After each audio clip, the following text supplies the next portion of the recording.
ગોધરાના વનાકપુર ખાતે ઔદ્યોગિક રોજગાર ભરતી મેળો અને કારકિર્દી માર્ગદર્શન સેમિનાર યોજાયો.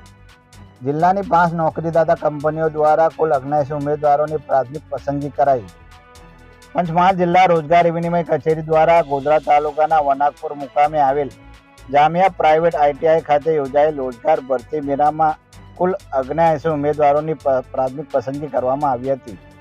વનાકપુર મુકામે આવેલ જામિયા પ્રાઇવેટ ITI ખાતે યોજાયેલ ઔદ્યોગિક રોજગાર ભરતી મેળામાં પંચમહાલ જિલ્લાની 5 કંપનીઓ દ્વારા 100 જેટલી ટેકનિકલ અને નોન ટેકનિકલ ખાલી જગ્યાઓ ભરવા માટે પસંદગી પ્રક્રિયા હાથ ધરવામાં આવી હતી.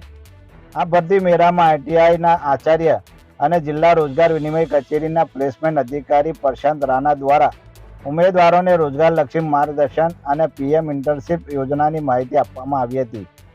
આ રોજગાર ભરતી મેળામાં વિવિધ લાયકાત અને કૌશલ્ય ધરાવતા 129 ઉમેદવારો હાજર રહ્યા હતા, જે પૈકી 79 ઉમેદવારોની નોકરીદાતાઓ દ્વારા સ્થળ ઉપર જ પ્રાથમિક પસંદગી કરવામાં આવી હોવાનું જિલ્લા રોજગાર વિનિમય કચેરી પંચમહાલ દ્વારા જણાવાયું હતું.